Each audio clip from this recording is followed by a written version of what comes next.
C'est bon? Merci. Allez, on va commencer, les gens se joindront directement. Bonjour à tous, merci d'être présents. Comme l'année dernière pour ceux qui étaient là, une petite présentation de la prochaine version qui va sortir donc ce mois d'avril, qui est nommée Orion, qui est la suite de Naos. Hem L'agenda, donc ça va être une session assez courte de 30 minutes où je vais faire 20 minutes de présentation et de démo.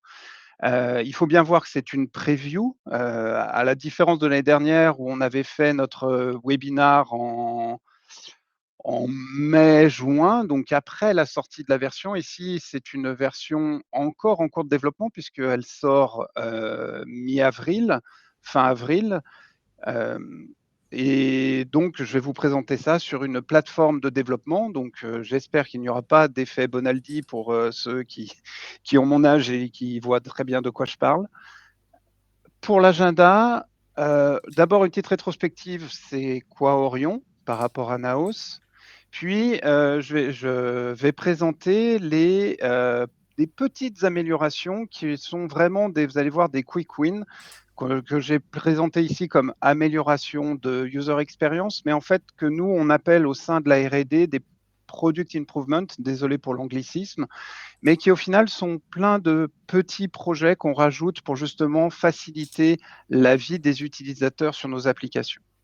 Puis le gros du sujet, les vrais items de roadmap qu'on a produits lors de ces 6 derniers mois pour les 2 plateformes que vous connaissez le plus, c'est-à-dire l'UC Assistant et le CC Agent.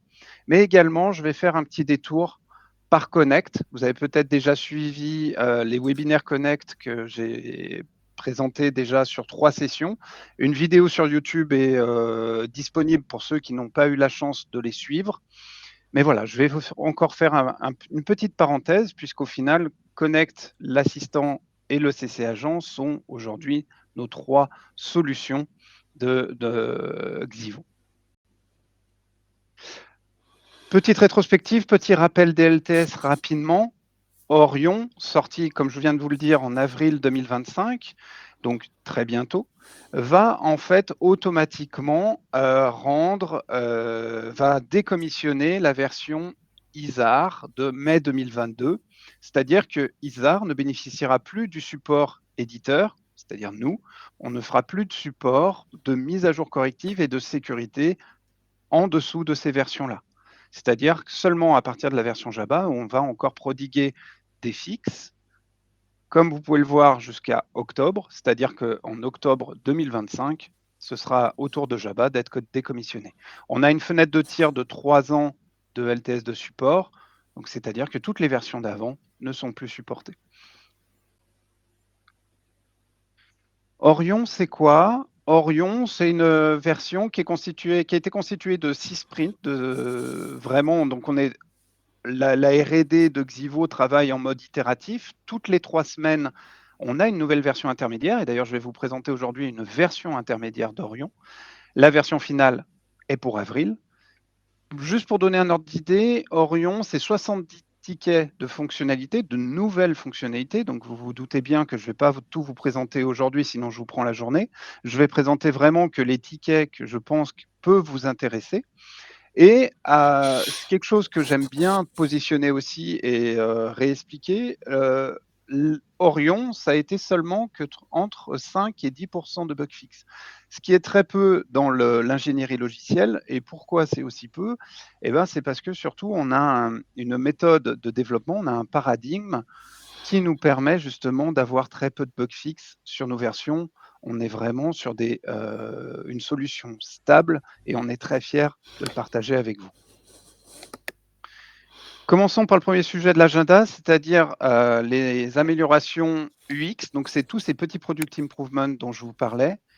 Et je vais faire directement, aujourd'hui, ça va être que des démonstrations. Je vais faire très peu de slides, vous allez voir, il va y avoir que 3 slides au final. Ça va être très interactif. comme je vous l'ai dit, les questions, notez-les ou mettez-les dans le chat ou pour la fin. J'y répondrai à la fin pour essayer d'éviter de pas trop déborder pour les personnes dont le temps est contraint. 3 démonstrations sur les petits improvements d'utilisation, d'expérience utilisateur. Naos, Orion, le lapsus. Orion va permettre de pouvoir enfin choisir ses périphériques. Je vais vous en faire la démo et surtout, on va être capable au départ, j'avais annoncé, il y a de ça quelques mois pour quelques personnes, j'avais dit: «Ah, on sera capable de décrocher du casque». Au final, pardon, excusez-moi, il y a une perso si on peut peut-être muter toutes les personnes. Morgane, si tu peux, hop, c'est dans les membres. Excusez-moi, oui, je vais juste remuter tous les micros, j'ai un retour. Hop, voilà, merci. Excuse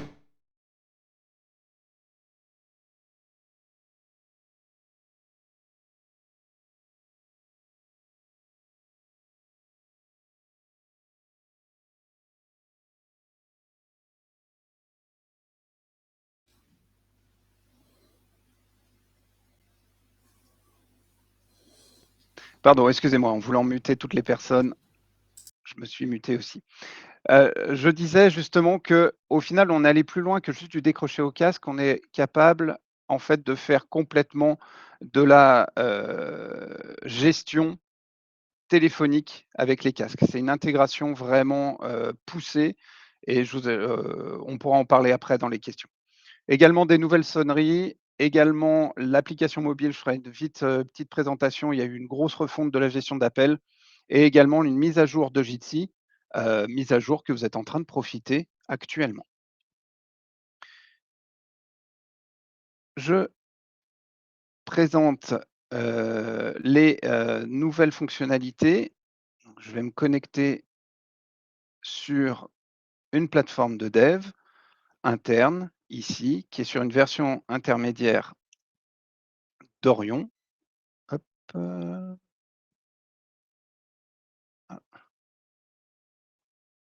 qu'est-ce que attendez, hop, petit effet démo, forcément.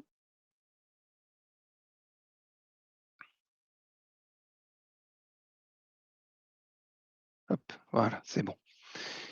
Donc ça, c'est notre version Orion. Comme je vous l'ai dit, on est sur une version de développement, mais ça ne va pas nous empêcher de faire la démonstration. Hop. Donc au final, vous reconnaissez notre assistant, mais ce qui va changer, c'est dans le menu de configuration où là, beaucoup de choses ont changé. Aujourd'hui, maintenant, on va avoir une gestion par onglet et cette gestion va continuer à évoluer pour rajouter de plus en plus de petites choses d'amélioration. Donc ce qu'on peut voir aujourd'hui, maintenant, on va être capable de choisir son périphérique de sortie, son périphérique d'entrée et son périphérique de sonnerie. L'intérêt de ça, c'est le cas d'utilisation, c'est typiquement, je suis, en open space, que je sois un centre de contact, une administration, et que j'ai mon casque sur les oreilles et que je dois me lever pour aller faire une photocopie, je peux faire sonner dans mon casque, c'est pas de souci, mais j'ai envie aussi que mes collègues, sachent qu'il y a un appel qu'il faut surtout pas louper. Je peux faire sonner également sur les speakers du PC ou sur une enceinte Bluetooth ou whatever. Également, comme je vous disais, on a rajouté beaucoup plus de sonneries.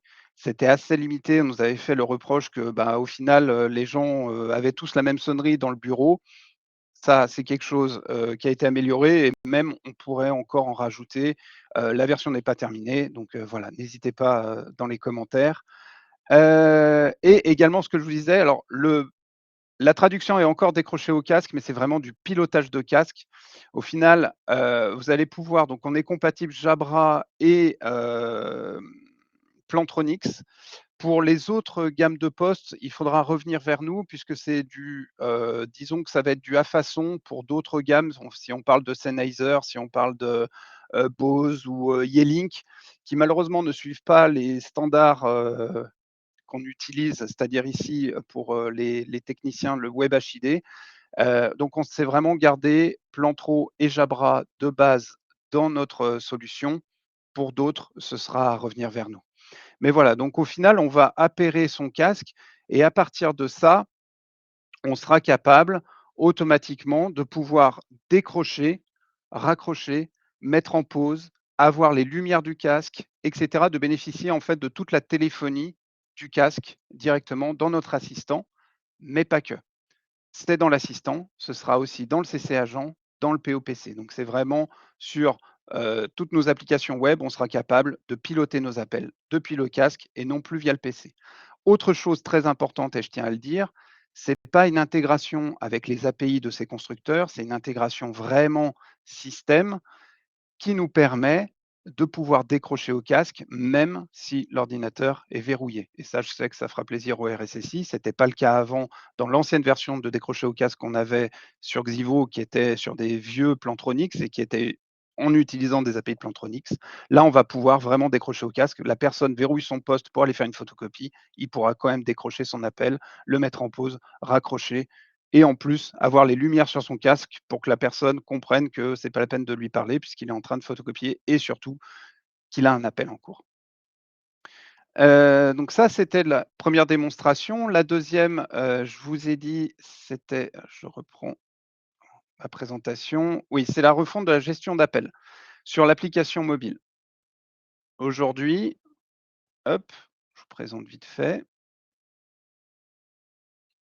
Notre application Xivo a été, repensée pour, justement alors déjà sur la connexion, maintenant on peut annuler. On a maintenant une petite pastille qui nous permet de connaître la connectivité avec le serveur Xivo. Donc quand la pastille n'est pas verte, ce n'est pas la peine d'appeler, c'est qu'en fait vous n'avez pas de réseau internet tout simplement. Et donc le dialpad et des choses comme ça ont été revues, les informations du serveur. L'application reste à peu près la même, mais il y a donc ces petites, informations en plus de connectivité et surtout de réveil, qui va nous permettre justement d'avoir une meilleure, fiabilité sur l'application, puisqu'on avait de temps en temps sur les appels entrants quelques soucis. C'est quelque chose qui a été vraiment amélioré, la phase de réveil et surtout cette phase de notification qu'on est connecté ou pas au Xivo pour éviter des fois des problématiques à se dire: «Mais, pourquoi mon application, j'arrive pas à passer d'appel?» Tout simplement parce que vous n'êtes pas enregistré au Xivo. Hop. Et enfin le Jitsi, je vais même pas parler du Jitsi puisqu'au final, vous pouvez voir par vous-même, vous pouvez tester les options directement sur la présentation. Le Jitsi que vous êtes en train d'utiliser pour ce webinar est, une mise à niveau qu'on a faite et je tiens à remercier d'ailleurs un de nos clients qui fait partie là du webinaire qui est le S1042 qui nous a permis de faire cette mise à jour, avec, toutes ces fonctionnalités upstream dans la visio de Jitsi de Xivo.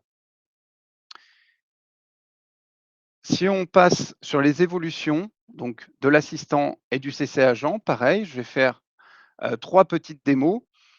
Le gros, item d'Orion pour l'assistant, c'est la gestion des groupes d'appels. Ça a toujours été quelque chose qu'on nous disait: «Oh moi j'ai un assistant, mais j'aimerais bien de temps en temps pouvoir mettre une personne, sur un poste, typiquement pour une, collectivité ou pour, qui a, un problème d'inondation et il y a plein d'appels qui arrivent à la mairie. J'aimerais pouvoir créer un mini centre d'appel de manière ad hoc, sans avoir à former les gens sur notre outil de CC agent qui est compliqué, qui est avec des files d'attente et cetera, qui est un métier de centre de contact. Moi, j'ai juste envie de pouvoir mettre une personne dans un groupe inondation, pouvoir prendre des appels en débordement et une fois qu'elle a terminé ce travail, pouvoir la remettre sur son même outil qu'elle avait autrefois. Également une démo sur l'évolution de l'annuaire et enfin, là je ferai pas de démo, mais une petite explication sur nos évolutions, du centre de contact aussi. Sur, l'UC Assistant, donc, je vous ai fait déjà une démo sur les participants audio. Ce qu'on peut faire aujourd'hui, maintenant, à partir du Xivo, donc à gauche, c'est l'interface d'administration que vous connaissez de Xivo. Je vais pouvoir aller chercher mon utilisateur qui ici s'appelle Calamity Jane. Je vais y arriver, hop.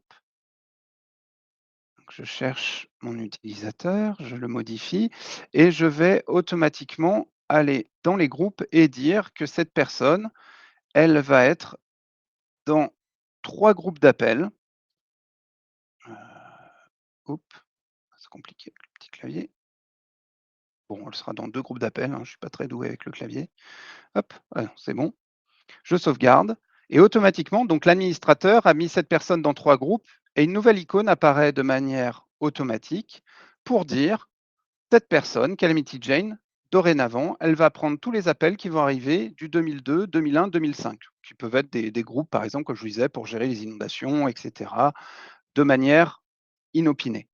Si la personne, ne veut plus, elle peut très bien se mettre en pause du groupe parce qu'elle a besoin encore une fois, de déléguer ses appels ou de faire autre chose. Elle donc va pouvoir sortir du groupe et revenir du groupe automatiquement. Une fois que, bon, par exemple, que l'inondation est passée, l'administrateur automatiquement va pouvoir dire: «Très bien, cette personne ne fait pas plus partie des groupes», et elle revient sur son fonctionnement nominal de manière automatique sans qu'elle en ait pu se rendre compte de quoi que ce soit. Donc ça, c'est vraiment la fonctionnalité phare, d'Orion pour, cette version. C'est vraiment surtout qu'on peut imaginer plein de cas d'utilisation. Je vous ai parlé des inondations, mais ça peut être n'importe quel type de débordement. Ça peut être aussi pour remplacer, des personnes, qui utilisaient le CC Agent, mais au final que pour des choses ponctuelles comme des inscriptions dans une université, des choses comme ça. Ça a vraiment été pensé pour ce cas d'usage. Autre point que j'ai pas dit, c'est fonctionnel avec les architectures distribuées. C'est-à-dire si vous avez des MDS, aujourd'hui c'était une limitation qu'on avait avec le CC agent, les agents devaient être tous sur le serveur principal. Là, ça fonctionne où que soit le groupe, où que soit la personne sur les MDS et les informations de présence téléphonique sont partagées sur tous les MDS.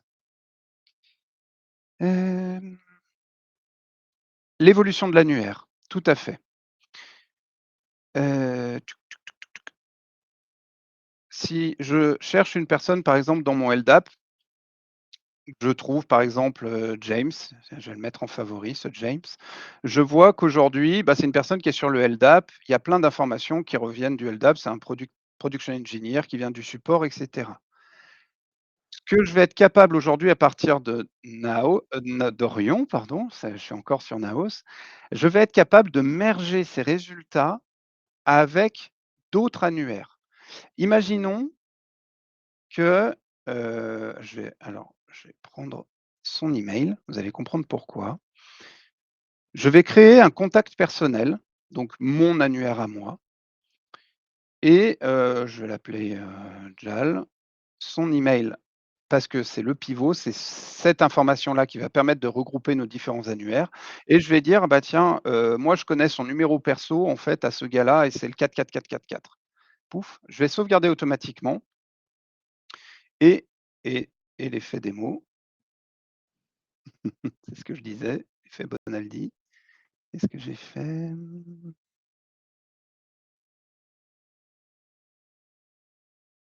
Pas pris le bon email? Si. Bon, bon et ben, on regardera plus tard, mais en tout cas, je vous donne le principe, c'est que justement, c'est que normalement en créant bah, ouais, non, c'est ça qui est bizarre. Je vais peut-être le rechercher. C'est peut-être juste la mise à jour. Ouais, c'est ça, pardon, excusez-moi, effet démo. Je regarderai si on peut le faire de manière automatique, mais au final, mon résultat maintenant de James a été mis à jour automatiquement avec son numéro perso et je n'ai plus qu'un seul résultat dans la recherche. J'en ai pas 2. Autrefois avec Zivo, quand on recherchait la personne, j'avais un résultat pour mon, contact personnel, un résultat pour le résultat LDAP. Aujourd'hui, les résultats sont fusionnés automatiquement avec tous les agendas et toutes les actions disponibles des utilisateurs. Très pratique justement pour éviter les doublons ou s'ils avaient 2 annuaires LDAP. Au final, le pivot sera l'email, mais vous êtes capable, au final, pour les utilisateurs, d'avoir plus qu'un seul résultat et non plus 4 ou 5, dépendant des, nombres d'annuaires, externes que vous étiez en train d'accéder. Enfin, dernière chose, le bandeau agent. Je vais présenter alors très, très, très rapidement, parce qu'il y a 2 petites fonctionnalités qui sont vraiment, sympas qu'on a rajoutées. qui sont justement, autrefois quand on choisissait un numéro de poste, heu et ben, on devait retaper le ah oui, j'ai pas dit que j'avais besoin de mon micro. On va le refaire.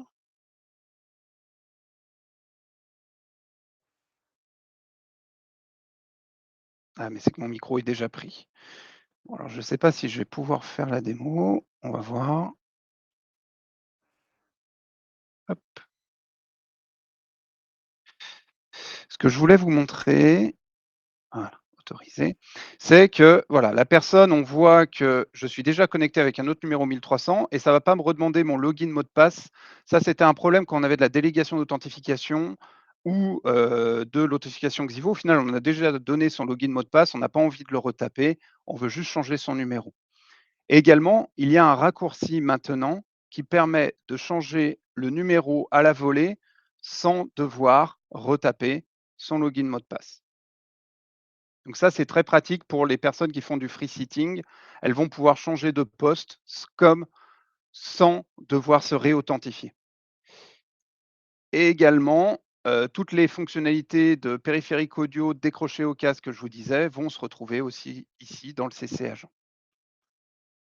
Voilà pour la partie, démonstration vraiment des grosses fonctionnalités d'Orion, hein. Il y en a plein d'autres et je vous invite à aller voir les release notes sur notre, documentation. Et enfin, dernière partie, Xivo Connect. Je veux juste reprendre deux minutes. Pourquoi on fait Xivo Connect? Pourquoi Avencall et Xivo se lancent, vraiment à l'assaut de cette solution UCaaS? C'est qu'on est persuadé, nous, chez nous, que c'est une alternative fiable à MS Teams et encore plus aujourd'hui dans le climat géopolitique. J'ai pas envie de rentrer dans ce débat-là, mais je pense qu'avoir une alternative française souveraine à Teams, c'est loin d'être déconnant. L'intérêt, pourquoi Xivo et pourquoi pas quelqu'un d'autre, c'est que, bah, on a 15 ans de téléphonie derrière nous, on sait ce que c'est votre téléphonie et on sait l'intégrer et c'est la démo que je ferai à la fin. On est sûr que ce sera moins onéreux et c'est sûr que c'est souverain. C'est fait ici, à la R&D à Dardilly. Les 2 autres avantages, c'est que vous allez voir, là, je vais refaire une démo, mais très rapidement, très succincte. Si vous êtes plus intéressé par Connect, je vous invite à aller voir la vidéo sur YouTube, sur notre chaîne. Mais c'est la personnalisation vraiment de l'interface utilisateur. Chaque utilisateur a vraiment la main sur l'organisation de ses salons, de ses espaces et de la discussion avec ses collaborateurs. Et qu'on n'est pas parti de zéro, on s'est basé comme il y a 20 ans, on a choisi Asterisk comme étant notre moteur. Pour cette fois, pour cette solution UCaaS, on a utilisé Matrix, la fondation Matrix et Element, qui a été validée par l'ANSSI, par la DINUM, qui a été validée par beaucoup de monde comme étant une solution fiable pour du chiffrement de bout en bout. Et en plus, ça se vérifie, cette, plateforme est utilisée par des millions, de personnes aujourd'hui, dixit, les communications, de Matrix. Juste petit rappel, cette solution, elle est vraiment interopérable Connect. C'est pas une solution qui remplace votre Xivo UC ou qui remplace votre Xivo CC. Il faut voir ça comme un nouveau client sur votre socle Xivo. Xivo était capable d'être un IPBX, de gérer vos pieuvres, de gérer vos téléphones. La solution UC vous a apporté un softphone voix et va rester un softphone voix. L'ECC a apporté toute cette brique, on va dire, centre de contact, pour prendre des appels de file d'attente et au final, Connect n'est que le digne successeur et en fait, l'outil collaboratif qui peut, être utile pour certaines personnes dans l'entreprise. Certaines personnes vont avoir besoin juste d'un softphone, d'autres juste d'un DECT, d'autres juste d'un bandeau CC pour prendre des appels et des personnes vont avoir besoin dans votre entreprise d'un outil beaucoup plus collaboratif pour faire de la visio comme je fais actuellement, du chat, du partage de documents en plus de la voix et de la voix interopérable, qu'il appelle sur un poste, qu'il appelle sur un UC Xivo. Je fais juste une toute petite démo pour vous prouver qu'en effet, alors je prends beaucoup de risques, hein, mais il faut. Je lance l'application Connect, donc juste pour vous montrer qu'aussi on a une application Android, iOS qui est, le pendant de l'appli web qui est sur la gauche de mon écran. Touc.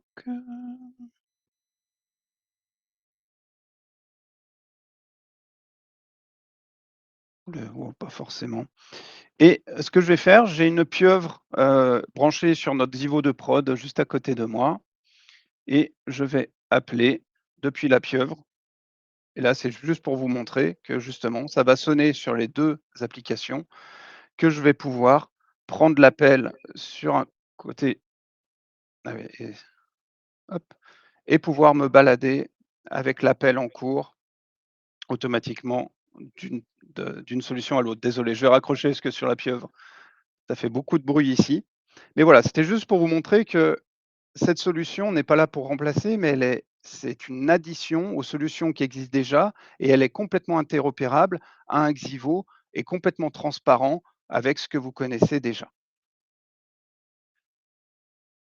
C'est à vous, je vais réactiver les micros, ou peut-être lire les chats. Voilà, je vais couper mon partage comme ça vous pourrez voir aussi mon visage si je fais des mimiques ou des choses comme ça. Ce sera beaucoup plus humain. C'est à vous. Je sais pas, Lucile, est-ce que tu as pris note des questions ou? Oui, oui, j'ai pris note des OK, questions et il y en a déjà beaucoup dans le dans chat. le chat? OK. Alors est-ce qu'on priorise peut-être les personnes à l'oral? Je sais pas. Peut-être qu'il y a des gens qui veulent à tout prix parler, donc allez-y, c'est le moment. Bonjour, Martin du 56, je me lance du 10, je sais pas si tu m'entends. Si, si. Bonjour Martin. Bon, j'ai mis quelques questions dans le chat, mais moi, là, alors, bon, bah, merci pour la présentation, les nouvelles fonctionnalités, effectivement, ça va être très intéressante. Alors, j'ai 2 questions, une que j'ai mise dans le chat sur l'appli mobile. Est-ce qu'on peut en bénéficier dès maintenant avec Naos, ou est-ce que la nouvelle appli mobile sera compatible qu'avec Orion? C'est ma première question. Et la deuxième, et après je pose les 2 d'un coup, tu vas me voir venir, mais le compte 3 devices, ce sera pas pour Orion visiblement. Est-ce que vous travaillez toujours dessus? Alors, je réponds à la première. L'appli mobile, en effet, elle est transverse sur toutes les versions et comme tu as pu le voir pendant la démo, il y a au final, une appli UC, celle qui est fait que de la voix, la 1re que j'ai présentée, qui est compatible donc depuis Jabba jusqu'à Orion vu que Isar va sortir du giron, mais techniquement, elle est compatible, elle est indépendante. Au final, nos API, elles n'ont pas bougé depuis 15 ans et ça se base sur nos API. Donc, au final, techniquement, l'application est compatible avec toutes les versions. Mais pour le support, en effet, on sera compatible qu'à partir de Jabba. Mais que ce soit Jabba, Kuma, Luna, Maya, Naos, Orion, l'application sera fonctionnelle. Elle est déjà d'ailleurs pour Android sur les stores. Sur iOS, on est encore en train de faire quelques taux de tournevis et ce sera d'ici, en tout cas, d'ici la sortie d'Orion, on aura la version vraiment finalisée et beaucoup plus fiable de ce qu'on a pu avoir par le passé sur l'appli mobile. OK, Pour donc je l'autre comprends. appli mobile, celle que tu as vue sur Connect, donc là, c'est une appli mobile qui est beaucoup plus poussée, qui fait pas que de la voix, elle fait de la visio, elle fait du partage de documents, elle fait tout. En fait, elle fait tout ce que fait sur le web et donc par contre, ça va être à choisir. Si tu utilises Connect, bah, il y a de grandes chances que tu préfères utiliser l'appli qui fasse plus que utiliser l'autre appli voix, mais techniquement, les 2 peuvent fonctionner. On pourrait même faire sonner les 2 applis en même temps. Mais bon, est-ce que ça a un intérêt? Grande question. Pour le 3 device, je te réponds en effet, hein, je vais pas me cacher. Sur Orion, il y a pas la partie 3 device. On pensait au départ, tenter une bribe sur Connect, de faire sonner un 3e device. On n'est pas forcément arrivé, de manière, acceptable sur ce qu'on voulait. Et sur la partie Xivo, c'est encore en cours de discussion. En effet, j'ai pas présenté, la version P, ça viendra sur, une autre présentation. On est encore en discussion, sur P, justement, les objectifs et je pense que tu es bien au courant de ça. Donc oui, ce sera plus pour une version prochaine. OK, merci. Bon, l'essentiel, c'est que vous n'ayez pas laissé tomber ce volet-là parce que Non, non, il n'est voilà, pas nous on abandonné, il est dans la liste des sujets, ouais. OK, merci Laurent. Oui, monsieur Gerbier, oui?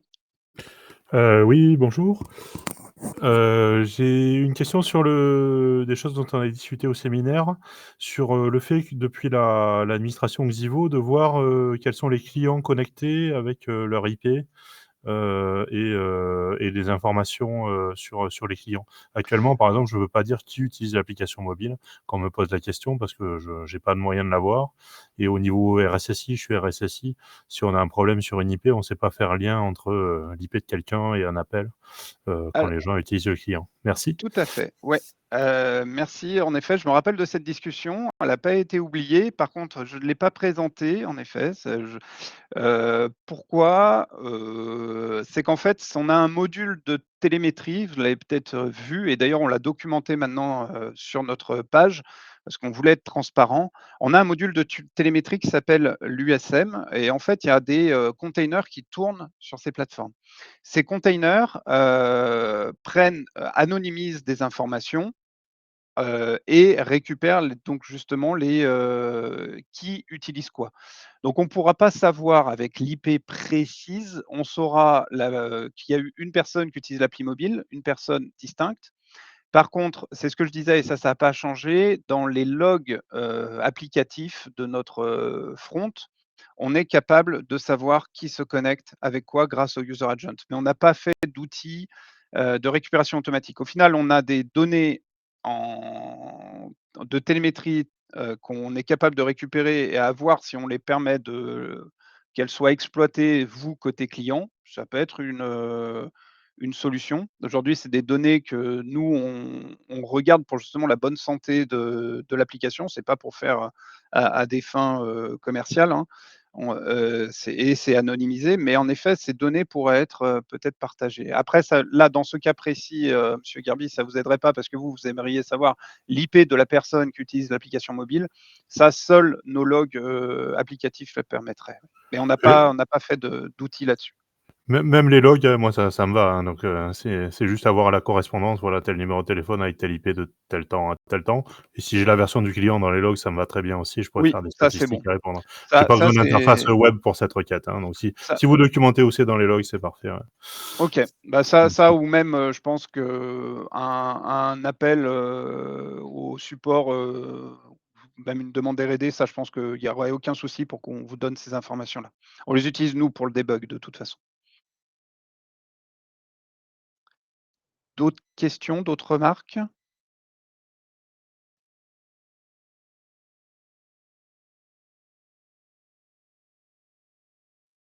Peut-être, ce que je peux faire si vous avez dans les questions du chat, est-ce que quelqu'un a récupéré les questions?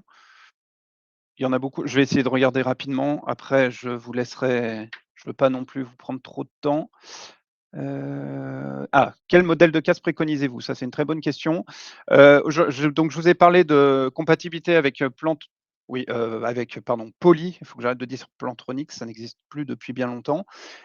Poly et Jabra. Aujourd'hui, nous, nos tests qu'on a fait sur le pilotage, c'est sur des Jabra, Evolve, alors toute la gamme 35, 45, 55, 65, ça va fonctionner.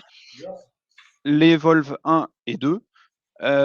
Et surtout, ce qui est intéressant, et ça c'est récent, ça date d'il y a quelques jours. Au départ, on pensait que seules les versions UC de ces casques seraient pilotables. Au final, on y est arrivé avec un petit peu de reverse engineering et je remercie l'équipe R&D d'avoir trouvé ça. On est capable aussi de piloter les postes qui sont flagués MS, donc Microsoft Teams, etc. Donc au final, si vous avez des casques MS ou des casques UC, dorénavant, il sera possible de les piloter avec Xivo. Donc, vous n'êtes pas obligé de rechanger toute votre flotte de casques. Pour les Plantro, pour les Poly, par contre, là, il y a quasiment aucune restriction. Poly sont hyper carrés sur la norme et au final, ça fonctionne de base. En tout cas, Jabra et Poly fonctionnent très, très bien. On sait que là, quelle que soit la gamme de postes pour Poly, que ce soit les voyageurs UC, UC2 et compagnie, on sait que ça fonctionnera. Après, s'il y a des doutes, c'est toujours pareil, c'est un peu comme on faisait pour les greffons ou pour les téléphones mobiles. Ce qu'on peut proposer, c'est que vous nous envoyez le casque parce que vous avez une gamme de casques que vous n'êtes pas sûr, on le teste et on vous confirme en effet que c'est valide avec Xivo. En sachant qu'on a développé une page qui sera publique pour tester votre casque, pour savoir s'il est compatible Xivo. Donc je pense que ce sera encore même le plus simple pour vous pour savoir.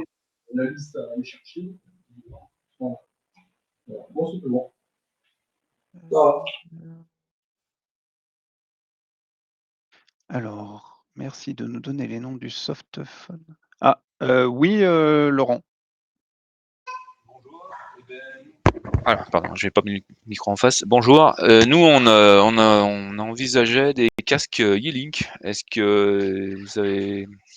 Alors, Yeelink, on a un gros souci avec Yeelink parce qu'en fait, pour être précis, on utilise une norme qui s'appelle le WebHID, qui est en fait une norme du W3C qui a été poussée par Google pour être capable de, vous savez, le HID, c'est tout ce qui était les périphériques USB pour gérer les claviers, les souris, les caméras. On appelait ça des périphériques HID.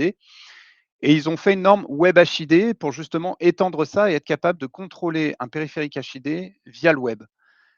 Yeelink ont pas vraiment suivi la norme HID, on va dire. Ils ont fait un petit peu ce qu'ils voulaient sur les events et ce qui est le mieux, c'est qu'on vous envoie la page de test pour voir si justement le casque est compatible et à ce moment-là, si en effet ça l'est pas, je pense qu'il faut revenir vers nous parce que ce sera sûrement du développement spécifique. En tout cas, tous les Yeelink qu'on a testés, aucun ne respectait, la norme. Donc Ok, oui, on doit recevoir malheureusement. un assez rapidement en test. Nous, on verra déjà Ouais, si on mais peut en en tout faire quelque cas, ouais, chose. je vous préconise Jabra et Plantro qui sont beaucoup plus proches, en tout cas pour les et ça, ce sera pas que Xivo, hein, mais au final, si vous utilisez un concurrent ou que vous utilisez Zoom ou que vous utilisez ce sera la même problématique. Pour bénéficier de cette option de compatibilité des casques, est-ce Mmh. qu'il faut mettre toute l'archi à jour ou si on met juste un client dans une dernière version, ça peut passer pour en bénéficier avant de faire une mise à jour ou pas? Oui, c'est je réfléchis, parce que c'est côté front, mais le front est quand même, non, il faut quand même faire la mise à jour, vers Orion. Mais après, ce qu'on peut faire, c'est vous donner accès à une plateforme, nous, de démo ou de test, pour que vous puissiez tester votre casque directement sur cette plateforme, D'accord. vu que ça marche en web. Non, Je c'est pense que parce c'est qu'on peut-être la meilleure approche, ouais. on vient juste de faire la mise à jour en Naos, du coup, c'est pour ça. Oui, oui, je comprends, oui, oui, tout à fait. Mais on pensait pas, pour être, transparent et honnête, on pensait pas aller aussi loin sur le décroché au casque. On D'accord, pensait faire juste un proof of concept et le proof of concept, en fait, en grattant, on s'est dit: «Mais, c'est top, on peut aller plus loin» et on a investi un petit peu plus que ce qui était prévu. On devait faire du décroché au casque et au d'accord. final, là, on fait du pilotage de casque et c'est vrai qu'on arrive avec une fonctionnalité qui est vraiment intéressante et sympa pour la mise à jour vers Orion. Mais c'est une fonctionnalité qui ne sera pas redescendue forcément, sur les versions précédentes et OK, donc oui, il faudra mettre à jour vers Orion pour en bénéficier. OK. Et sinon, justement, par rapport au casque, en cours d'appel, il y a possibilité de changer de périphérique audio, dans Xivo ou? Oui, donc justement, D'accord, ouais, ce que j'ai présenté tout à l'heure quand je vous ai montré qu'on pouvait choisir son périphérique d'entrée et de sonnerie, ça fonctionne en cours d'appel. OK. Donc en cours d'appel, d'un coup, je me rends compte que je veux faire partager sur le haut-parleur la discussion, aucun souci. Pas besoin de OK. raccrocher, c'est pris à chaud, ouais. Et sinon, un dernier truc que j'avais remarqué sur le client actuellement, j'ai pas refait la test sur la dernière version, depuis qu'on est passé, en AOS, mais avant, quand on faisait un changement de sonnerie, et qu'on revenait dans le client, ça se remettait par défaut à ressonner dans le casque et fallait repasser sur le client, juste resélectionner et le Ça, c'est périphérique de sonnerie et ça ça refonctionnait, mais et du coup, c'est corrigé ça aussi C'est ou pas? corrigé. On a tout revu en fait l'écran d'audio, donc c'est tous des petits improvements. Oui, on en a profité pour refaire une passe sur tous ces petits bugs d'affichage qu'il y avait sur le périphérique de sonnerie qui s'affichait pas, qui revenait. Mmh, Tout a été corrigé ça, ouais. OK. Et sinon, j'avais une question sur les groupes d'appels. Oui, Heu, Est-ce qu'on peut bénéficier des statistiques comme, les rapports de statistiques comme pour des files d'attente? très bonne question. C'est quelque chose alors En théorie, oui. En pratique, on n'a pas encore challengé ça. Parce qu'on est vraiment parti pour un mode UC, donc vraiment mode, comme je disais, hein, mode panique, inondation. Il faut vite monter sur le pont des personnes. Donc j'avoue que la partie stat, il y a normalement pas de souci puisque techniquement, c'est des files d'attente. Nous, on sait faire les statistiques sur les files d'attente. Donc oui, normalement, on serait capable de sortir les statistiques de ça. Pour être honnête, on n'a pas poussé à regarder ou créer un rapport de statistiques dédié, puisque dans la version UC, on n'a pas vraiment les stats intégrées, c'est dans la version CC. Oui. Donc c'est pour ça. On n'a pas regardé, mais je pense qu'on va regarder, parce que la question va arriver forcément en fonction de l'usage. Typiquement D'accord. pour les inscriptions ou les trucs Et comme oui. ça. Pour l'urgence, c'est pas grave. Pour des usages plus métiers, en effet, je sais qu'on va nous le demander. Donc oui, on va regarder dans les statistiques si on peut récupérer une requête SQL ou un truc comme ça qui permet d'associer automatiquement ces statistiques. Je pense que ce Mmh. serait intéressant dans le produit. Oui. D'accord. Et la dernière question, c'est un peu lié à ça, parce que nous, on utilise actuellement les files d'attente pour avoir justement des statistiques. Et on est en XDS. Et du coup, le groupe pourrait répondre le fait de pouvoir avoir des groupements d'appels sur tous les MDS, ce qui n'est pas possible actuellement pour les files d'attente. Oui. Et est-ce que derrière, vous allez faire l'évolution pour que ça soit fonctionnel sur les files d'attente ou pas? Je sais qu'il me semble, Club Oui, oui, oui, tout à fait. Utilisateur, On en c'était a la parlé. première étape. C'était la première étape. En effet, la première étape, c'était de le faire pour les groupes d'appels dans l'UC, parce qu'il y avait une vraie demande. Dans la roadmap, c'est un des sujets possibles de roadmap, en effet. Donc, pour les lister, hein, enfin, je ne vais pas tous les lister là parce Oui, qu'on est encore en discussion, mais en effet, il y a le 3 device, comme l'a dit Martin. Il y a cette continuité sur les files d'attente et le CC pour gérer le XDS. mm, Il y a le PRA, il y en a plein d'autres qu'on avait déjà discuté et que d'accord. justement, on va Si on peut- affiner pour la version P. Ok. Oui, Laurent. Oui, concernant les groupes, nous, on utilise beaucoup ça parce qu'on n'a pas de SDA pour tout le monde et on n'a pas possibilité de verrouiller l'entrée et la sortie de certains groupes, c'est-à-dire les groupes permanents où les Oui, gens ne pourraient pas sortir et si, puis si. les autres si? D'accord. Si, je ne l'ai pas montré, désolé, en effet, j'ai montré qu'on pouvait se mettre en pause d'un groupe et re-rentrer. On peut, par configuration, bloquer complètement et dire que les groupes, on ne peut pas en sortir. OK, c'est pas mal et alors, une autre question qui me vient, est-ce que les groupes, on peut les rendre rechargeables dans l'annuaire? Malheureusement, non. C'est une évolution qu'on n'a pas encore fait. Alors après, techniquement, on peut créer un contact perso et avec le Ouais, numéro du groupe et on trouvera le groupe. C'est un peu bidouille. Sinon, on peut le mettre ouais. dans le LDAP et on le trouvera aussi. Voilà. Mais non, il n'y a pas de fonctionnalité native là-dessus. C'est possible que ce soit une évolution produit à considérer. Ouais. OK, d'accord, merci. Oui, Michael. Oui, en entendant par rapport à l'annuaire, justement, heu, nous, on a des usagers qui sont sur, plusieurs, fonctions, 50% dans un service et autres et du coup, qui ont plusieurs lignes Xivo. Mhm. Donc déjà, on est limité parce qu'on peut faire, on peut pas faire plusieurs lignes, avec, le logging, de la personne. Et du coup, est-ce qu'il y a un lien pour pouvoir dire que différentes lignes sont au même usager pour que ça remonte dans l'annuaire au niveau Xivo? Parce que là, on montrait l'exemple dans les contacts, enregistrer l'adresse email, mais on ne peut pas Oui. mettre deux adresses email sur deux users. Non, tout à fait. Et Alors, ouais. Ouais. Aujourd'hui, notre pivot, on a fait le choix de l'adresse email. De toute façon, il y avait que 2 choix possibles. C'était soit on faisait le pivot sur un numéro de téléphone, mais on s'est dit que les personnes qui ont un LDAP, ils n'auront pas forcément le numéro Xivo et inversement. Donc on voulait pas forcément, forcer les gens à faire une synchro entre les 2, bien que c'est un add-on qui existe dans notre solution pour pouvoir faire des synchros entre le LDAP et le Xivo. Mais on s'était dit que l'email, c'est quand même le pivot le plus simple pour retrouver une personne. En effet, si une personne a plusieurs emails, aujourd'hui, on peut mettre les différents emails, mais je sais plus là, je demande de l'aide à l'équipe R&D s'ils sont ouais, là. mais Je nous, c'est me vraiment rappelle plus, le fait en fait qu'on a des personnes qui peuvent avoir deux lignes Xivo, parce que deux sites géographiques différents et deux fonctions totalement différentes.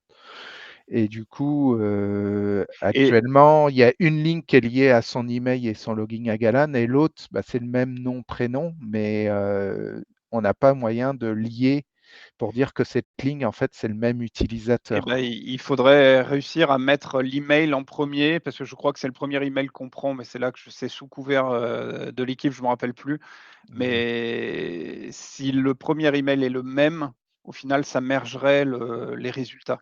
Après, pour le merge, justement, ce que j'ai pas dit, c'est que c'est de la configuration. On peut donner de la précédence à quel champ on veut, parce que typiquement, si on mettait un email et qu'on mergeait les 2 contacts, il y a peut-être il y a un numéro principal. Il ne peut pas y avoir 2 numéros principaux. Donc forcément, on va avoir des Ouais. soucis de précédence. Alors, on peut configurer les précédences, mais là, dans votre cas, c'est en fait 2 résultats. C'est pas un seul mergé, puisqu'il ne peut pas avoir 2 numéros principaux. Ouais. On a un champ, un numéro à chaque fois dans le merge. Et après, on choisit la précédence. C'était surtout pour éviter les problématiques de je recherche quelqu'un, je trouve cette personne dans Xivo et je le trouve aussi dans le LDAP. La fonctionnalité, c'était surtout pour ça, la fusion. Ok. Pas pour additionner les numéros. C'était plutôt pour Ok. fusionner. Ouais. Après, c'est une évolution. Je garde de côté parce que c'est quelque chose qu'on n'a pas pensé, mais qui est tout à fait possible et qui peut être une évolution de notre fusion d'annuaire. Ouais.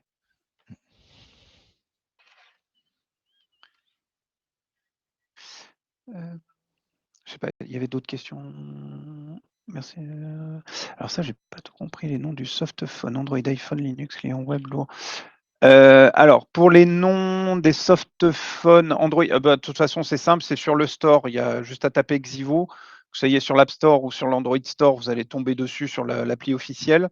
Pour Connect, elle est encore pas publiée sur le store puisqu'on est encore en phase de déploiement pour Connect. On est encore en phase de POC, on va dire, avec nos clients. Une fois que ce sera bien lancé, on le mettra sur les stores. Donc c'est pour ça que vous ne pouvez pas trouver facilement l'application. Si vous la voulez vraiment, pas de souci, l'APK est disponible. Pour tout ce qui est les softphones que vous avez vus là lors de la démo, ce sont des points exe qui se trouvent sur notre miroir. Alors,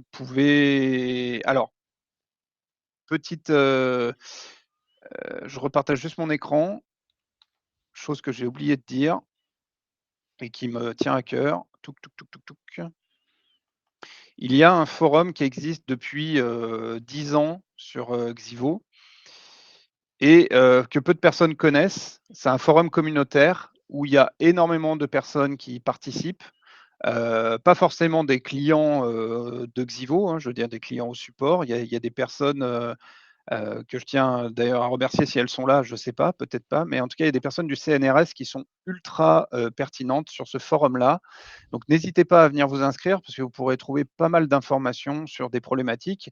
Et je me demandais justement pourquoi pas échanger sur les improvements de produits directement sur ce forum. Je pense que je créerai une section, donc n'hésitez pas à venir vous inscrire, c'est gratuit, ça n'engage en rien. C'est un forum communautaire, donc n'hésitez pas à venir dessus.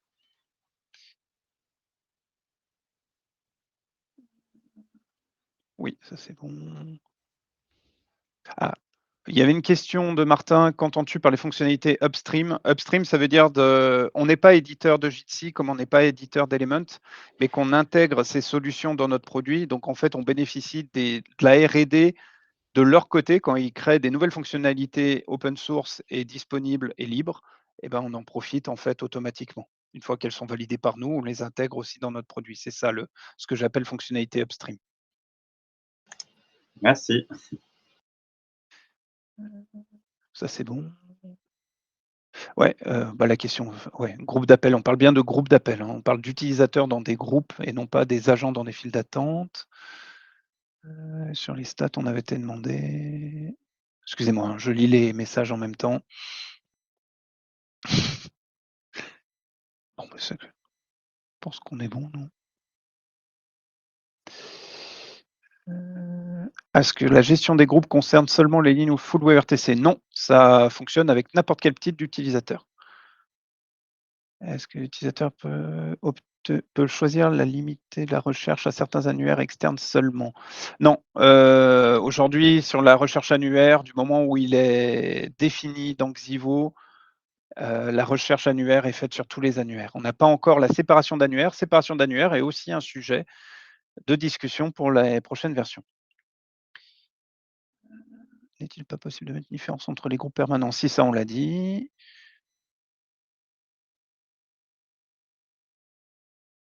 On arrive à la fin, hein. Ça on a vu.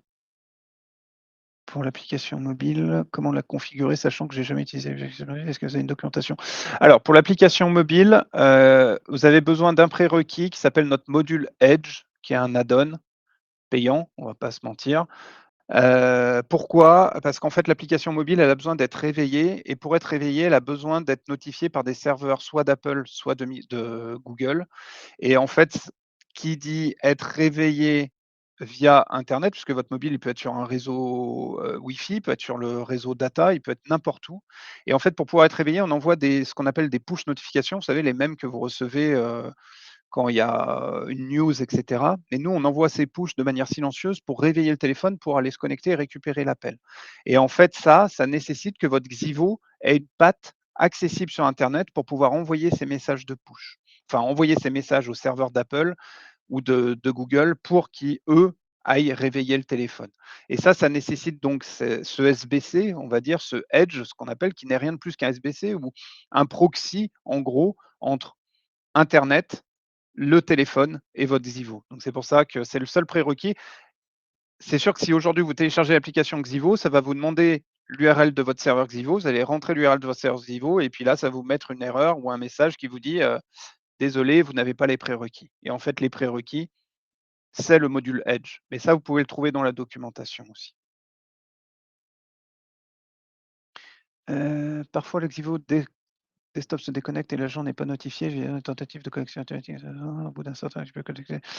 Alors, sur les problèmes de déconnexion, Martin, on a fait quelques petites évolutions d'icônes pour justement notifier déjà mieux que la personne est déconnectée. Et on regardait aussi en petite évolution, pourquoi pas mettre une notification carrément en Windows pour dire vous avez été déconnecté.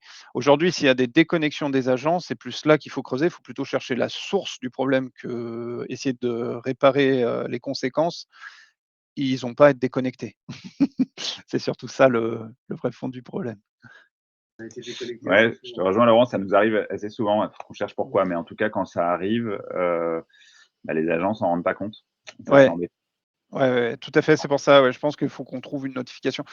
Par expérience, Ou la reconnexion automatique, hein. ou la reconnexion C'est ça, automatique ouais, la reconnexion automatique marche beaucoup mieux. C'est ce que je vous ai présenté là avec le changement de numéro. Aujourd'hui, on a retravaillé ce mécanisme de reconnexion automatique.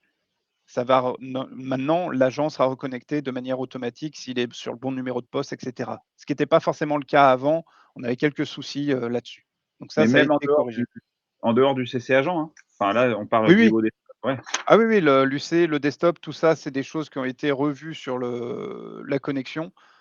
Après, s'il y a des décos, il faut quand même qu'on creuse le pourquoi, parce que souvent, alors là récemment, on s'était rendu compte que les seuils de ce qu'on appelle de threshold, mais en gros, c'est les seuils de tentative d'accès à un Xivo, on les avait baissés par sécurité. Et en fait, on s'est rendu compte récemment que les seuils qu'on avait mis étaient trop bas quand on dépasse 100 utilisateurs, pour faire simple. Donc, dans la version Orion, on a augmenté tous ces seuils, etc. C'est même des choses qu'on a mis en bug fixe dans certaines versions. Il y a des chances et il y a des mots-clés à chercher dans les logs que je pourrais t'envoyer si tu veux, Martin, qui sont souvent liés aux déconnexions. C'est qu'en fait, quand la personne essaie de se reconnecter parce qu'il a touché son câble USB-C, ça fait péter le réseau et il essaye de se reconnecter, en fait, ça n'arrive pas à se reconnecter parce qu'il y a tout le monde qui essaie de se reconnecter en même temps ou ça a été une coupure, micro-coupure réseau. Et en fait, ces seuils étaient trop bas et ça empêchait certaines personnes de se reconnecter automatiquement. Donc ça, c'est des choses qu'on a améliorées aussi. Et en plus, il y a des mots-clés dans les logs à trouver pour voir si ce ne serait pas ça la cause du problème. Ok. Que je le répète, ce n'est pas un comportement normal. Un Xivo, de base, n'est pas censé déconnecter, reconnecter. Et c'est pas quand un Xivo est sain, normalement, ça n'arrive pas. Ok. Bonjour, existe-t-il un module GLPI? Oui, Alors récemment, on a remis à jour un plugin pour GLPI. Ce plugin GLPI permet de faire, de la remontée de fiches, du click to call et surtout permet de faire de l'inventaire. Alors aujourd'hui, l'inventaire qu'il fait, il ne fait de l'inventaire que de postes fixes et également non, juste les postes fixes. Il va pas faire l'inventaire des lignes WebRTC et il va pas faire l'inventaire des lignes mobiles. Mais pareil, comme pour, Xivo, là, c'est un partenaire qui s'appelle Eoris qui nous a fait le développement du connecteur GLPI et il est tout à fait, à même de, avoir une roadmap et de faire évoluer le connecteur si vous avez des besoins spécifiques, typiquement pour faire, un listing des applications mobiles utilisées via GLPI. Ça, ce serait tout à fait envisageable. C'est quelque chose qui serait techniquement possible, ouais, comme évolution du plugin. Ne pas déranger ne fonctionne pas à l'université, a-t-elle revu? Alors ça, pareil, le ne pas déranger, c'est un point faible qu'on va essayer d'améliorer dans les versions suivantes. En fait, c'est un des sujets aussi en discussion de roadmap, c'est le présentiel utilisateur. Aujourd'hui, on a un présentiel téléphonique, on n'a pas un présentiel utilisateur. Beaucoup de monde nous demande de faire une interconnexion avec des outils comme Teams, Outlook ou n'importe pour connaître l'état d'utilisateur, savoir qu'il est en réunion ou savoir qu'il ne faut pas le déranger. Donc déjà, avant de faire cette interco, je pense avec des outils tiers, déjà nous, on va faire cette évolution pour que quand une personne ne se mette pas en déranger, on le voit dans le statut de l'utilisateur. Parce que c'est sûr que si on doit appeler la personne pour savoir qu'il est en ne pas déranger, c'est un peu dommage. Donc ça, c'est toujours une limitation qu'on a, mais on y travaille dessus. Bonjour, Orion permet-il de s'inscrire dans une infra de PCA en actif-actif? Non, pas encore. C'est prévu la version le PRA, c'est quasi sûr qu'on va y travailler pour la version P, P comme PRA. Orion n'a pas été prévu pour ça. On n'est pas encore en actif-actif. Alors oui, on en fait la pub, sur tous les toits que pour la NSC pour le 18 et on est en actif-actif, c'est vrai. On aimerait justement une solution, un peu plus simple dans le produit que celle qu'on a pu mettre en place pour la NSC qui est très spécifique. Bien que l'actif-actif aujourd'hui, oui, en effet, existe et chez un de nos clients, mais on aimerait le rendre quelque chose, plus produit que vraiment une intégration spécifique. Pour l'annuaire, est-il prévu dans l'avenir la gestion de liste rouge, la gestion ça, c'est des évolutions ouais, alors tout ce qui est évolution de l'annuaire, tout ce qui est, ce que j'ai dit, masquer des résultats, cloisonner les annuaires, ou avoir des listes rouges, listes blanches, c'est des idées d'improvement. Aujourd'hui, c'est à discuter dans la roadmap, mais, pas à court terme en tout cas, non, on n'a pas prévu de travailler ça sous peu. Sauf si bien sûr il y a un réel besoin spécifique, on est toujours ouvert, pour, faire, prioriser ça. Comment passer de Xivo UC à Xivo Connect? C'est transparent parce que comme je vous disais, que vous utilisiez un outil UC, CC ou Connect, au final vous prenez vos appels de la même manière. Après il faut voir que d'un côté c'est un outil collaboratif, de l'autre c'est un outil on va dire de softphonie. Donc, quand on apporte du collaboratif, eh ben, il y a toute cette gestion de chat, et cetera. Mais je vous invite en tout cas à, si vous êtes intéressé, à nous demander un proof of concept qu'on peut installer en SaaS chez nous et que vous puissiez tester sur votre Xivo. Ça, il n'y a aucun souci. Vous pouvez vous rapprocher de votre gestionnaire de compte pour en discuter. Les problèmes de non-connexion quand un PC est hôtel a-t-il été corrigé? Link.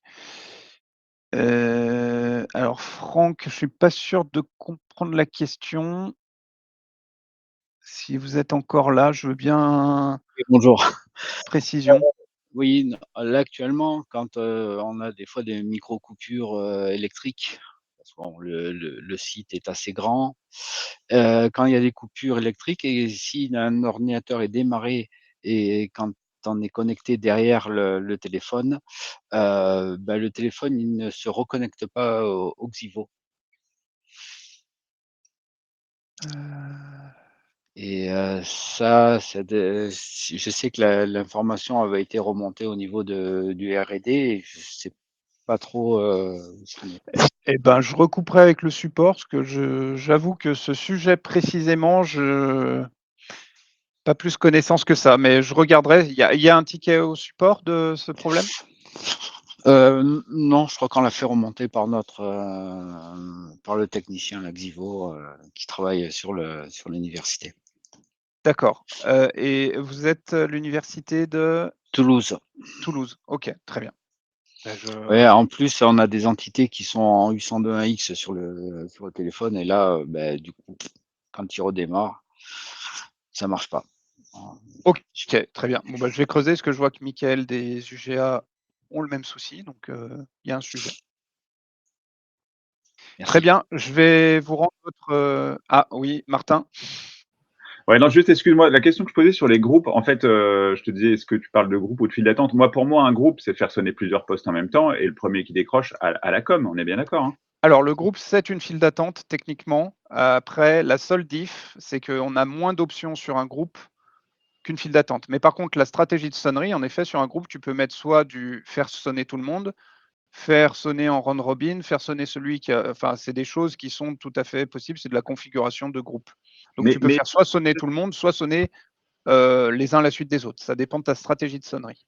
d'accord. Mais si par exemple tu as 2, 3 utilisateurs dans un groupe que tu fais sonner tout le monde, quand tu appelles ce groupe-là, tout le monde sonne, le premier qui décroche, OK. Si un deuxième appel Oui. qui arrive, et que personne ne prend, il est en file d'attente. Enfin, Il est en file d'attente. Techniquement, il est en file d'attente. C'est le même mécanisme que les files d'attente CC, c'est ça, il va être en attente et dès qu'une personne sera disponible dans ce groupe, ça fera sonner ce poste. C'est pour ça qu'on a mis ce bouton se mettre en pause, parce que sinon les gens peuvent jamais Mmh. respirer et de temps en temps, tu as envie de laisser la personne 1 minute d'attente pour pouvoir respirer et prendre le prochain, quoi.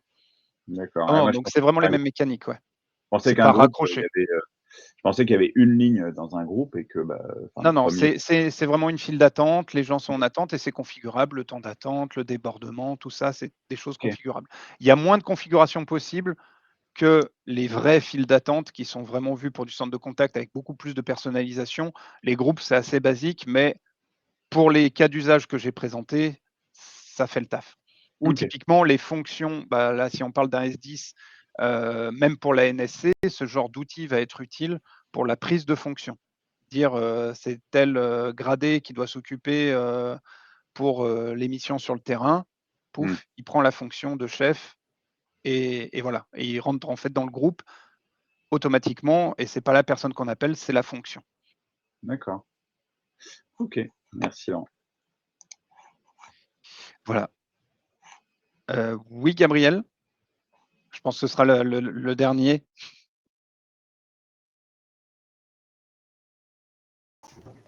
Bonjour. Donc moi, la question, c'est toujours par rapport au groupe. Oui. Si on met des utilisateurs qui ont des postes DECT, donc en SIP, Mmh. est-ce qu'ils peuvent aussi du coup se déconnecter ou se mettre en pause et se remettre actifs? Avec une extension? Oui, en Oui, composant quelque chose, effectivement. techniquement oui, je pense. Il faut que je vérifie, mais oui, puisque de toute façon, on appelle des API, donc rien oui, oui, c'est même sûr. Suffit de câbler une extension, sur le téléphone et il appuiera sur ce bouton, comme on fait aujourd'hui avec, ce qu'on appelle les Après boutons voilà, BLF là. Ce sera une extension je préenregistrée parle et de ça le mettra ça. en pause, ouais. Voilà, je parle de ça par historique. Avant, on était sur un Mytel et les groupes, on pouvait rentrer, sortir du groupe, hein, un peu comme on peut faire pour une file d'attente avec un poste classique SIP quand on est dans une file d'attente. Tout à Voilà. fait. Oui, oui, ça, c'est des Avec choses un qu'on étoile faisait, quelque chose, voilà, voilà, ce sera entrer ça, ou ce sera sortir. un étoile quelque chose, le numéro du groupe et on pourra se mettre en pause et reprendre. Mais oui, en effet, sur des DECT, on n'aura pas accès au web pour pouvoir cliquer sur, le changement de groupe, ouais, Voilà. tout à fait. Certains utilisateurs sont en compte unique, donc il n'y a pas de problème, mais d'autres Mmh. sont juste en En compte DECT, SIP j'imagine bien, ouais. uniquement Ouais, ouais, et c'est ceux-là qui me poseront problème. tout à fait. Non, mais ça, on regardera, mais oui, je suis quasi sûr puisqu'on utilise déjà des extensions, dans nos API. Donc là, c'est que j'ai montré la partie web, mais rien ne pourrait empêcher de le faire via une extension. À OK. confirmer, je regarderai, mais parce que c'est vrai qu'on n'y a pas pensé au premier abord. On a pensé plus au débordement, l'administrateur qui a besoin de vite de rentrer des personnes dans un groupe. Et les personnes sont en WebRTC typiquement parce que c'est du débordement. Donc, on a plus pensé WebRTC, mais techniquement, ça marche avec des postes fixes, ça marche avec des utilisateurs UA. Et ça devrait marcher avec des DECT. Ça, c'est sûr, ça marchera avec des DECT. Par contre, pour sortir, poser, re-rentrer, il faut que je regarde, mais je pense qu'il n'y a pas de souci là-dessus. Effectivement, si avec des codes, un peu comme pour une file d'attente, j'ai fait un essai avec les files d'attente, ça marche, mais voilà, c'est vrai que c'est moins pratique pour les utilisateurs une file d'attente qu'un groupe. Ok, Ouais. je comprends tout à fait. Très bonne remarque. C'est Merci. aussi le but de ces webinaires pour partager ce genre d'informations que la R&D n'a pas forcément des fois pensé à tout. Merci. Merci à tous, merci pour votre temps. Désolé, j'ai été plus long que prévu. Je ne pensais pas que qu'il y aurait autant de questions, mais tant mieux, ça veut dire que le produit plaît. Je vous souhaite une très bonne journée et puis à très bientôt sûrement pour parler de la version P qui n'a pas encore de nom, mais ça ne saurait tarder. Bonne journée. Bonne journée. Merci. Au revoir.